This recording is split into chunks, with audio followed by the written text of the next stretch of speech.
Olá, nessa aula iremos falar um pouquinho sobre conjuntos numéricos. O que seria conjuntos numéricos? São conjuntos aí formados por números, como o próprio nome já fala, que tem algumas características em comum entre seus elementos, né? Então, a classificação dos números, ela é colocada de várias formas. Então, nessa aula a gente vai comentar algumas. Primeira delas, conjunto dos números considerados aí como sendo números naturais. Então, o que a gente considera, ou o que a gente chama aí de números naturais? Igual o próprio nome em si, né, já fala tudo, conjuntos naturais são números que a gente usa naturalmente no processo de contagem. Então, o que a gente usa para contar? 0, 1, 2, 3, 4 e assim vai. Então, por exemplo, o número 30, né? O número 30 é um número natural. Por quê? Porque a gente usa para contar. 45 é um número natural. Por quê? Porque a gente usa para contar. Menos 10 já não é natural. Por quê? Porque a gente tem um sinalzinho de menos, então menos 10 não usamos para contar. Mesma coisa acontece com as frações, né? 3 quintos, por exemplo, 10 sétimos, todos esses casos aí são números que não são considerados naturais. Por quê? Porque não usamos no processo natural de contagem.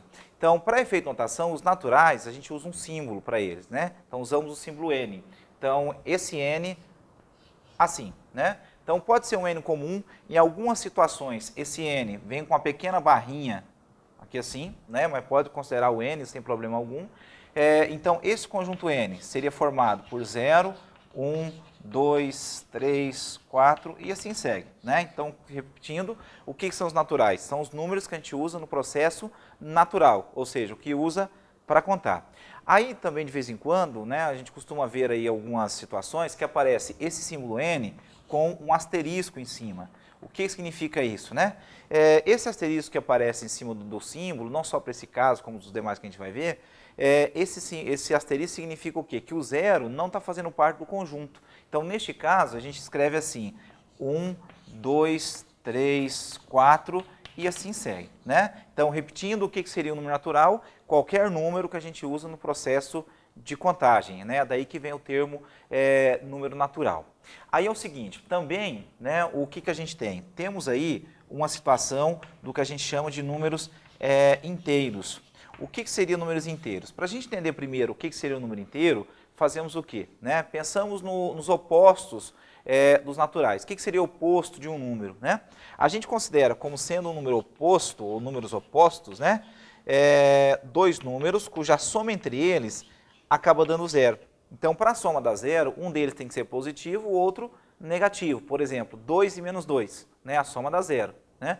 Então, neste caso aí, temos o que a gente chama de opostos. Então, como que a gente pode definir o que a gente vai chamar de números inteiros? Então, consideramos como números inteiros os naturais e os opostos desses naturais. Ou seja, se você pegou um número lá, indiferente de ser positivo ou negativo, se você ignorar o sinal e a gente tiver um número natural, ele é considerado também um número inteiro. Por exemplo, se eu pegar lá o número menos 10, né? Por que menos 10 é considerado um número inteiro? Menos 10, ele é considerado um número inteiro pelo fato de você tirar o sinal de menos, aparecer um 10. Então, neste caso, o 10, ele entra na classe dos naturais. Então, podemos falar aí que o número menos 10 é um número inteiro. Da mesma forma aí, o número 8, né, por si só já é natural, automaticamente é um número inteiro. Menos 23 também é um número inteiro e assim segue, tá? Então, o que seria um número inteiro?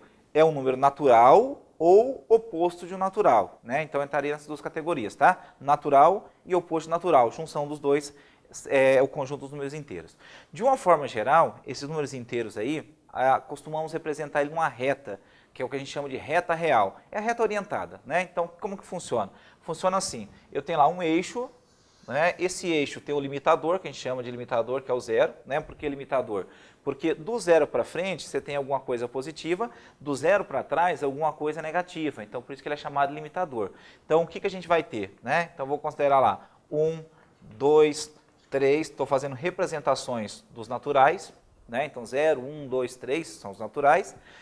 Os opostos desses naturais, eu vou ter o oposto de 0, lógico, né? Desconsideramos. Então, o oposto de 1 é menos 1, de 2 é menos 2, de 3 é menos 3, de 4 é menos 4 e assim segue, tá? Esse é o conjunto dos números inteiros, seria os naturais e os opostos em relação ao zero, né? Isso é o conjunto que a gente chama de números inteiros. Então, o que a gente vai estar desenvolvendo em cima disso, né? Por questão de simbologia, quando fala também de números inteiros, da mesma forma que os naturais têm um símbolo n para representar, os inteiros também têm, né? Como que a gente representa os números inteiros? Representamos os inteiros aí por um símbolo z, do mesmo jeito, né? Você pode colocar o z com uma pequena barrinha do lado, né? Então esse seria o nosso z. Esse z é formado, né, por menos 4, menos 3, menos 2, menos 1, 0, 1, 2, 3, 4, né? E assim segue, tá? Isso aqui é o conjunto dos números inteiros. Volto a frisar, o que é um inteiro, né? É um número natural ou oposto de um natural. Aí vocês vão reparar também que algumas situações, algumas questões que a gente vai enfrentar por aí, vai aparecer o símbolo z e junto com esse símbolo z, que seriam os números inteiros, vai aparecer um símbolo que é um asterisco, que eu comentei agora há pouco. Esse asterisco significa o quê? Que do nosso conjunto a gente vai excluir o zero. Então seria os inteiros com exceção do zero, né? Então seria um conjunto formado assim, seria lá, menos 4, menos 3, menos 2, menos 1, o zero está fora, 1, 2, 3, 4 e assim segue. Então seriam os inteiros com exceção do zero. Por efeito de nome, por efeito de notação, chamamos aí esse conjunto de inteiros não nulos. Esse termo não nulo significa que o zero está fora. Tá? Então, inteiros não nulos seria o conjunto dos inteiros com exceção do zero.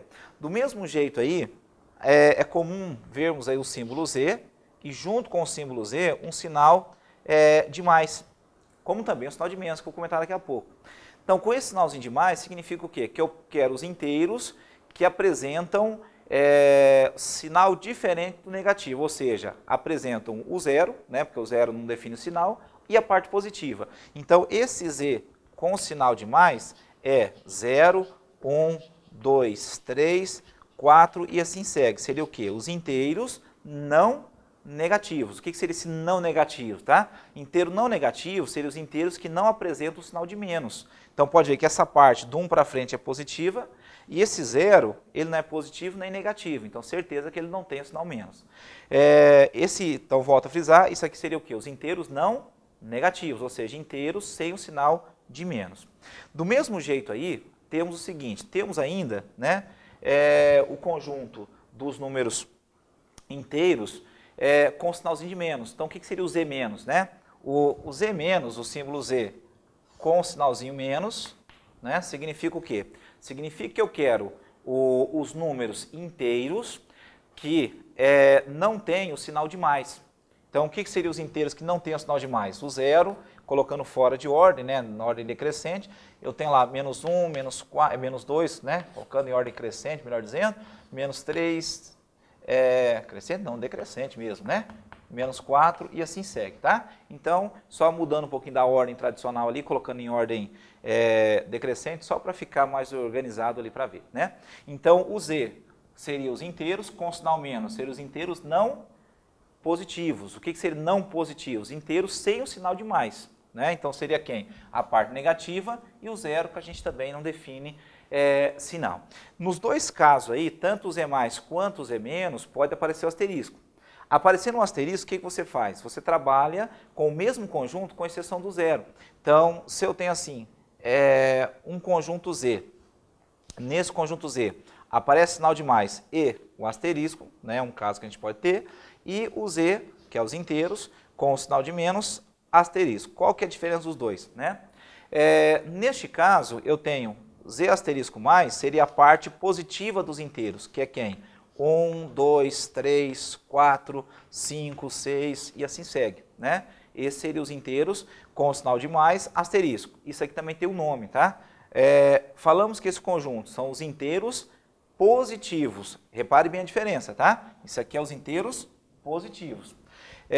Se eu pegar esse outro com o sinal de menos, eu vou trabalhar com a parte, né, dos números inteiros negativo. Então seria menos 1, menos 2, menos 3, menos 4 e assim segue. Então isso aqui é o quê? É o conjunto dos números inteiros negativos. Olha a diferença desses dois, tá? Aqui em cima é o quê? Os inteiros não positivos. Aqui embaixo é os inteiros negativos. Qual que é a diferença? O zero. Quando eu falo não positivo, quer dizer que ele não tem o sinal de mais, entra o zero. Quando eu falo inteiro negativo, eu estou falando literalmente aqueles que têm um sinal de menos. Então, essa é a diferença entre os dois, tá? Então, o Z significa números inteiros, ou seja, o número natural ou oposto em relação ao zero desses naturais, certo? Tá, terceiro conjunto que a gente tem. Terceiro conjunto que a gente tem seria o conjunto dos números racionais. O que seria um número considerado racional? Né? O termo racional ele é derivado de razão, né? Então, a expressão razão na matemática significa o quê? Significa divisão. Então, se você quer um número racional, você está falando o quê? De um número que é gerado de uma divisão. Não é qualquer divisão também, né?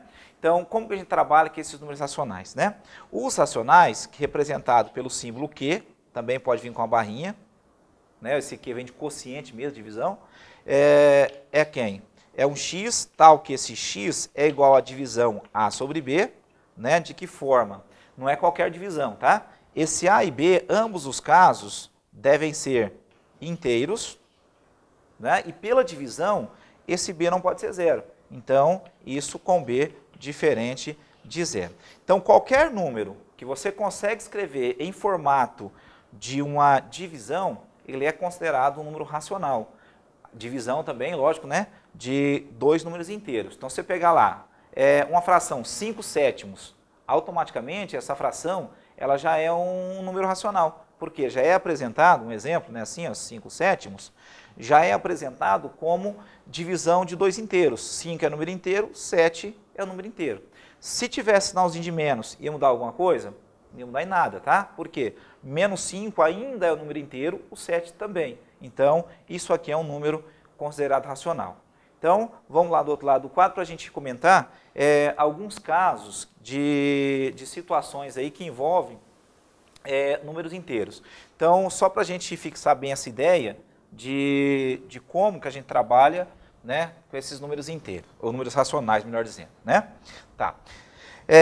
Imagina o seguinte, eu vou colocar algumas situações, né? Imagina lá o número 8, o número 7,3, o número 4 quintos, o número 0,243 e o número 0,3333 infinito, né? Que é o que a gente chama de dízima periódica, que é um decimal infinito e tem um período, no caso repetindo sempre alguma coisa, né? 0,333, isso é uma dízima periódica, tá? Porque tem alguma coisa se repetindo. Tá, todos esses casos aqui são números racionais. Por que todos eles são racionais? Porque todos eles a gente consegue colocar em formato de fração envolvendo dois inteiros. Aí eu falo, mas o número 8, né? O número 8 não é fração. Tecnicamente, esse 8, né, não seria, mas o que acontece? A gente sabe que embaixo desse 8 tem um número 1. Porque 8 por 1 a gente sabe que é 8, então esse 1 embaixo aí não tem necessidade alguma da gente estar colocando ele, estar apresentando esse 1. Então, 8 por 1 é 8. Então, neste caso, o que aconteceu? O número 8, a gente conseguiu colocar ele em formato de uma divisão entre dois inteiros. Então, se o 8 a gente conseguiu colocar em formato de divisão de dois inteiros, eu posso falar que isso aqui é um número racional, porque o 8 é inteiro, o 1 também é inteiro. Então, 8 por 1 é 8, eu tenho um número racional. O 7,3, né? O 7,3 também é um caso aí decimal, nesse caso, né? Mas é um caso também que dá para a gente colocar em forma de fração. Como que a gente pode pensar em colocar aí? A expressão decimal vem de quê? Vem de divisão por 10, né? Ou derivado de 10, 10 ao quadrado, como caso 100, 1000 e tal. O 7,3, então, é equivalente a pegar 73 e dividir por 10. Então, se é 73 por 10, isso aqui é uma fração, né, uma divisão entre dois números inteiros. 73 é um número inteiro, 10 também é um número inteiro, então 7,3 é um número racional. O outro caso, 4 quintos, né? 4 quintos já fica bem claro. 4 quintos, o 4 é inteiro, 5 também é inteiro. Então, neste caso, é um número racional. Só reforçando, tá? Ter o sinal de mais ou o sinal de menos aqui para a gente não interfere em nada, tá? Então, por exemplo, menos 4 sobre 5. Menos 4 sobre 5, menos 4 continua sendo um número inteiro, então continua sendo um número racional. O 0,243.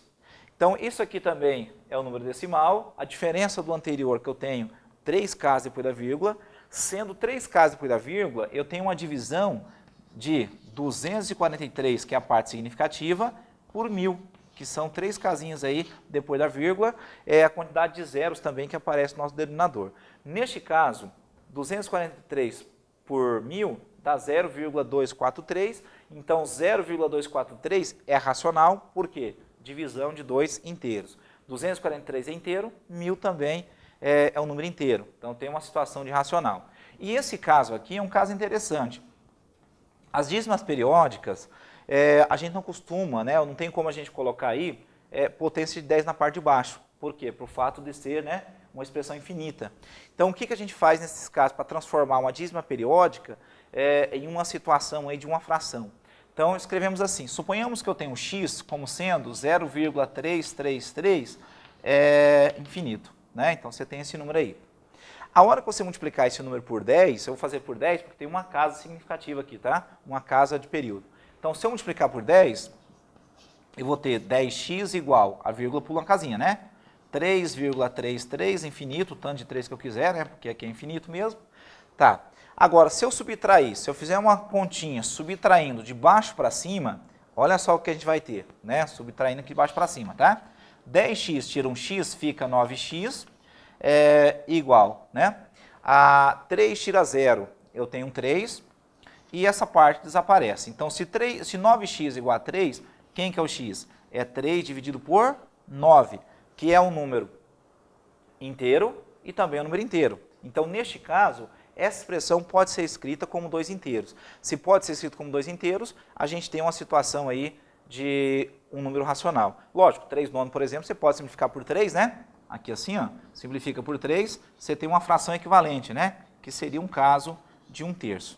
Tudo bem? Então, reforçando, o que é um número racional? É qualquer número que você consegue escrever em forma de fração ou de divisão, né, de 2 números inteiros. Uma coisa que é importante salientar, né, falar, mas tem um monte de situações. Tem um monte sim, tá? Então, quando se fala em números racionais, você tem um monte aí de forma de número, de estrutura de números para indicar racional. Então, é legal vocês decorarem o que não é racional dentro do caso dos números reais, que é aqueles números que existem, né? Então, o que não seria racional? Não é racional situação da seguinte forma. Tá? Tem 2 casos, na verdade é um só, mas a gente coloca 2 para facilitar a nossa vida depois na hora de trabalhar com exercício. O que não é racional? Raiz não exata, isso aqui não é um caso de racional. O que seria isso? Por exemplo, raiz de 3, não dá para se calcular. Raiz de 7, por exemplo, algo assim, tá? Então, esses casos não são considerados racionais. E outra coisa também que não é considerado racional é as decimais, né? Ou seja, número com vírgula, decimais infinitos, que é o caso que tem aqueles 3 pontinhos aqui, né? Para indicar que é infinito, tudo bem? Infinitos, não periódicos, tudo bem? E isso é um caso aí de situação de números que não são considerados aí racionais. Então, raiz não exata e decimais infinitos que não têm período, aqueles casos que não são periódicos. Aqui entra daí, nessas duas situações, um quarto caso, né? O quarto caso seria o seguinte. Então, imagine que você tenha os números considerados aí, os chamados irracionais. Então, nosso quarto caso, conjunto dos números irracionais. O que são os números considerados irracionais? Na matemática, né, essa expressão IR quer dizer contrário. Então, imagine o seguinte, neste caso aqui, ó, esses irracionais quer dizer o quê? Contrário dos racionais. Então, se um número dentro do universo dos reais, né, naquele conjunto de números que existem, se o número não for racional, ele acaba sendo irracional. Esse não tem um símbolo específico, tá? Então, os naturais é N, inteiro Z, racionais Q, irracionais não tem um símbolo específico, não. Então, o que são os irracionais? Reforçando, tá? São aqueles números que não são racionais. Então, entraria o quê? Né? Por exemplo, entraria lá raiz de 7, né, que não é exata, se não é exata não é racional. Ainda entra lá 0,31794 infinito, né? Neste caso específico, ele não é periódico, igual ao anterior, que a gente tinha feito lá 0,333, né?